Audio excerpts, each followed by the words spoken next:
Hello, hello, hello. I have my puppets on today because my hands are cold. So I use those puppets to warm my hands with. Yes, we are warming Nicola's hands up. This is very nice. Very awesome. So, how are you guys doing? Hello, hello, hello. Hello, hello, hello, hello. I am ready to listen to you with my ears, and I am ready to talk. Talk. I have a big mouth. I talk a lot. Yes, but we also listen. So he listens and he talks. Yes, and Nicola does all of that. Yes. This is very cute. These are so cute. That's why I chose them. For many, many different hand puppets on the internet. They are the cutest. Yes, they're so gorgeous. Yes, I was gonna make my own hand puppet, but that would take a long time, and I didn't really know how to do it. But maybe I'll do that sometime later in the future. I'll figure it out. I have some padding material that I can use for this to make them padded, like with this thermos skin. Yes, thermos winter coat. Yes, yes, yes. Like this here, this mother. There's some stuffing material in it. I really like that. So, and there's stuffing material in the head of the giraffe also. That is very nice. Is that? So yeah, I just want to talk a little bit about my observation as usual, what I observe in the world. And there's no way I can say, oh, people are like this or people are like that or this is how humans are, because there are so many different humans, different brains, and different predispositions and different education levels and different cultures. So I could never say, oh, this is how the human is, because the human species consists of so many different types of people, and in various percentages, of course. There's this specific percentage of people that are tending to be selfish, a specific percentage of people that tend to be more altruistic, and then many other things. So it's just about it's a mix of percentage. So it's, if you do a statistical evaluation, as we do in psychology, to make that study field scientific at all, then if you study psychology and if you get into the statistics, and if do just random demographic samples of like 1,000 people, it may not be super representative of the actual number, the actual mean, the which is the main graph, the main tendency, the main direction. So the mean is that where most of the dots fall into it. That's the graph, the formation in the coordinate system, wherever something goes, in which direction something goes, in which ratio, and in which form of correlation. So between X and Y graph, where you have the X graph on the bottom, and let's say the X graph is high intelligence, so from 1 to 10 or from 1 to 100. So it starts in the corner, it's 0 for both. So it starts 1, 2, 3, 4, on the bottom. So the intelligence goes up, right? And then on the y graph, we'll have a different variable that we are testing compared to intelligence. So if intelligence goes up, does another criterion at the same time go up as well? So let's say, what do we combine with intelligence? The number of years of going to school.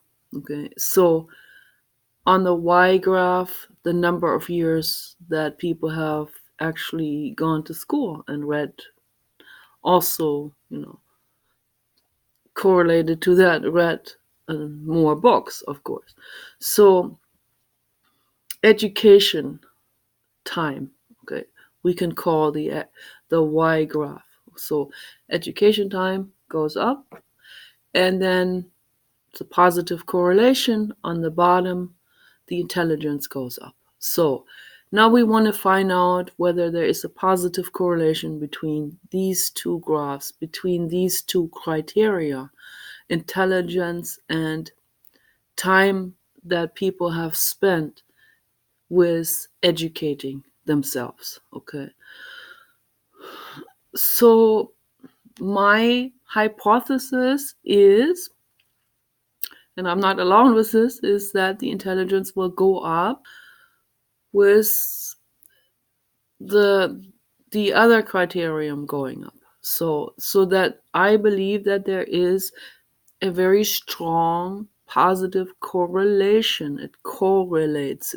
So one goes up, the other one goes up. So then we have a graph in the middle that goes about diagonal, right? If it's a 100% positive correlation, then we have a graph that goes just completely from the 0 all the way to the other corner of the coordinate system. If we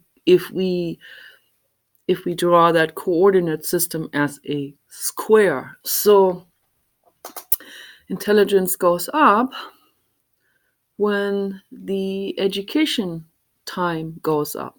So here's person A has 10 years of education, and so on the bottom you can also see it goes up. So then both of them combined make this diagonal graph that goes in this direction, right? And then the more the education, the more the intelligence. So it's a positive correlation.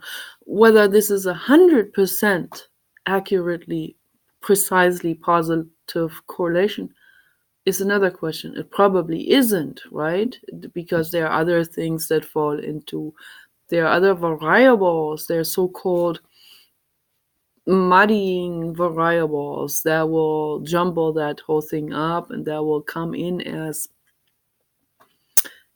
a variable that hasn't been foreseen, and that will mess up that test, so because then there may be other factors like genetics, for example, that have not been regarded in that particular test, that haven't been considered.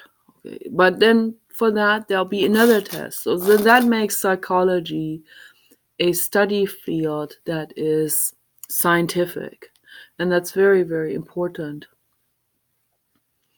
So yeah, get more education, read more books, if you want your IQ to go up. And the same in reverse, and on the other side as well, they find, and I think there are tests that have proven this already, if the intelligence is higher in a specific person, then the likelihood that this person has also a higher education, not one causing the other, but actually the intelligence causing also the amount of education, and vice versa. So that makes this the positive correlation kind of go together in that way. So I highly recommend to people to do this. And now they found out that when you do meditating, you know, an hour of meditation and quieting the mind, like let go of Kim Kardashian and your jealousy and your comparison, constant comparison and depression and feeling low of yourself and looking at the celebrities and wanting to be like them. 1 hour of meditating and letting go of all of these things, okay, can dramatically increase your health and your IQ as well, okay? Because what you're doing then, it's like you're brooming the system, like David Foster Wallace was talking about. So you will broom your system, you broom out all the junk that is just taking up space and that the ego attaches itself to, and then the mind becomes very confused on what are the subjects that I should actually be thinking about or dealing with in my life. Is it the Kardashian family that I should be filling up my space with, or is it, for example, ethics, getting into why animal rights activists say don't buy crocodile leather accessories, purses, or clothes anymore, or hats, or shoes, or whatever. So get into that. Maybe that is much more productive for the world to get into this and find out, what goes into a Birkin bag. How many crocodiles go into that actually? Because I think they only use the belly skin. Belly skin is more tender and they can work better with this. Obviously, the back skin is like a dinosaur. So there are 4 crocodiles that go into one Birkin bag. So 4 crocodiles had to be tortured to death to make a Birkin bag. Okay. So that's what we need to be concerned about. Those are the things, not your comparison or you wanting the Birkin bag because Kylie or Chloe or whatever their names are have that Birkin bag in their show closet. So, you know, those people also are not aware. They are just as ignorant as you are, okay? When they have that kind of stuff in their closet, they are ignorant. They are not informed, okay? Or Jeffree Star. These people are not informed. My comments, of activism under those people's videos, my comments are so drowned out by billions of other random comments and compliments from fans. Okay, no one sees my comment. Maybe 2, maybe 10 is already like pushing it. 10 people might see that comment. They go, "What the fuck?" That's one of those commies. That's what they will think, and some of them will write it. So that's why I know what they're thinking, because some of them say what they're thinking. So that's how I know how probably the majority of them are all thinking. Because they listen to talk radio, then talk radio is on the side of the corporate agenda, and they're going to be presenting things only from the capitalist viewpoint, from the corporate viewpoint, from the marketing perspective, and not from the ethics perspective of animals, their sentience, their suffering that has gone into this. So people are extremely lopsidedly informed by the corporate agenda. They use market psychologists like Richard Berman. They know exactly how to word things and write things, or what kind of cartoons to make, and what kind of pressure tactics to use. Fear, they use people's fear, like they use people's religion, they use fear of hell, they bring capitalism on the same denominator as religiousness, which originally was not on the same denominator. It was totally unrelated. But a market psychologist can do all of this and gets away with it. The corporate agenda gets away with it. The entire Democratic Party is now completely corrupt, right? Completely. I thought there was no way another party could become more corrupt than the Republican Party. That's what I thought. But now we see it. Okay. The Democratic Party has surpassed the Republican Party in corruptibility. Okay. In completely owned by the corporate agenda. And the corporate agenda. They want to kick Donald Trump out because they're afraid that in his next 4 years, he's going to show the sheep. He'll take the wolf clothes off and show the sheep underneath. Okay. The sheep, or the angel that he is, He his mind doesn't work like a sheep. What I mean by sheep is, that's what they mean. A sheep in wolf's clothes is a wolf in sheep's clothes is, and I don't agree with the symbolism of it, because wolves are good and sheep are good. They're all good. We're all good, but people have been using this so as symbolism for, the the corrupt, the callous type of person versus the honest and kind person. So yeah, but sheep also stands for being gullible, and I don't like to use animals as symbolism for these kind of things, because a real sheep or a giraffe, they would not follow fads or something. They want love and they want to be loved. And the same with the crocodile, believe it or not. The same with the croc. The croc's just, the brain is a little smaller. That's all. But even a crocodile can get used to a person and swim with that person, and they hold each other, and they play in the water. And this has all happened in real life.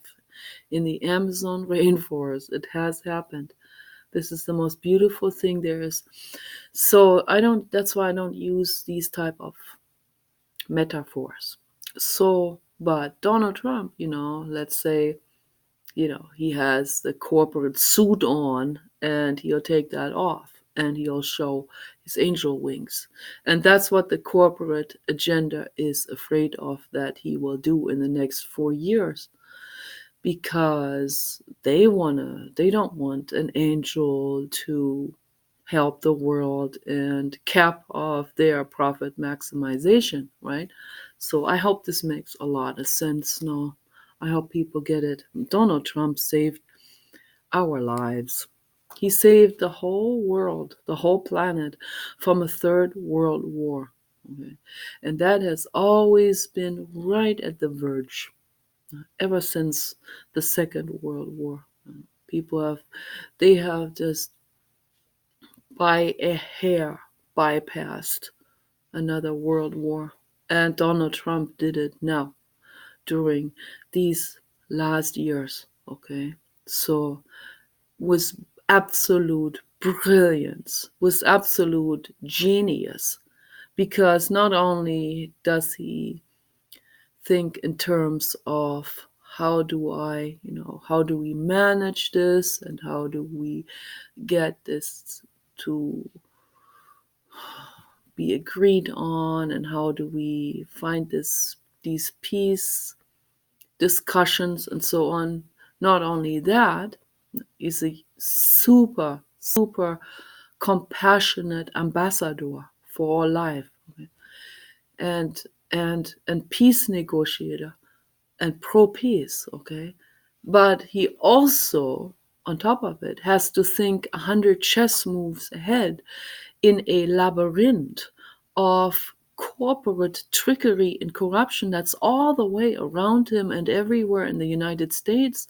The US is a mecca for corporate loopholes and trickery and fraud, political fraud, okay, real extreme fraud, including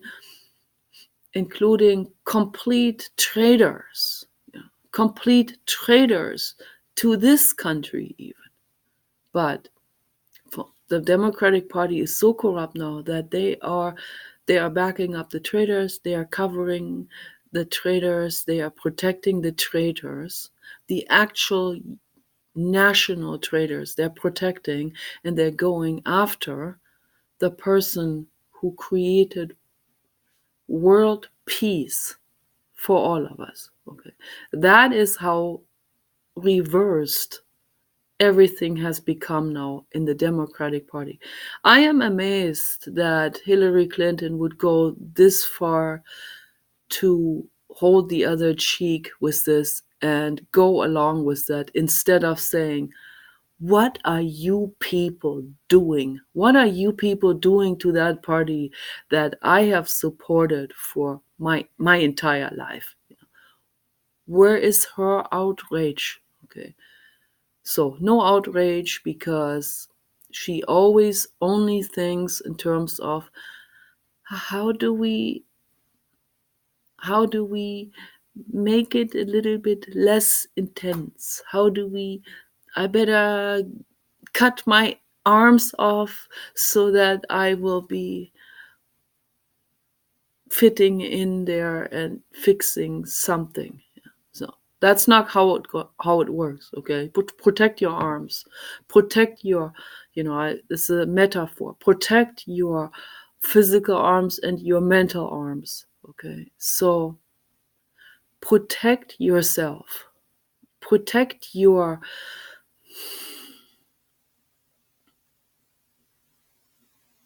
honesty and your kindness, and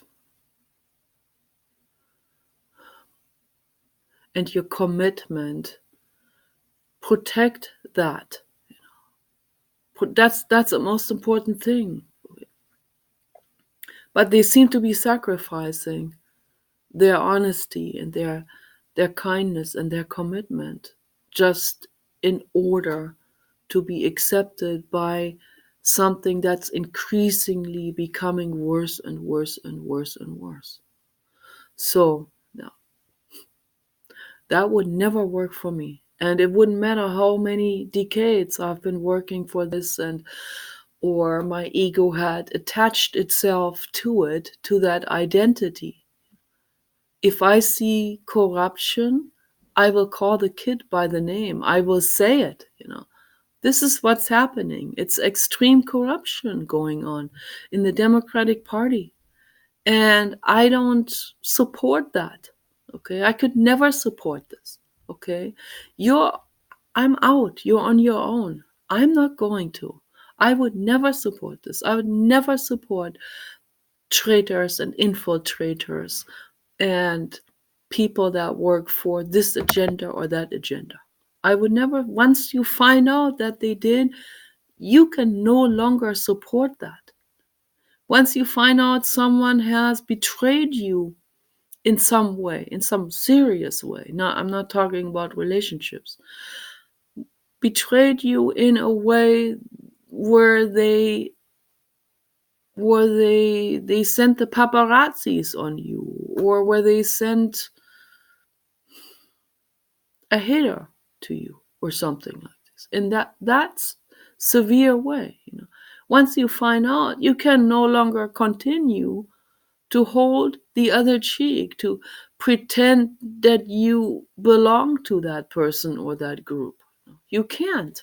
Okay? You have to stand up against it. You have to say something. It's very important. So, just a few words on conduct and on meditation and becoming aware about all of these things that are going on around you. So become aware that there are sentient beings in this world, okay, that that must never ever be exploited again. Okay, exploitation needs to stop. The suffering needs to end. Okay, this is very, very important, very infinitely important. Okay, that's my message for today. Okay, you guys take care. Bye bye.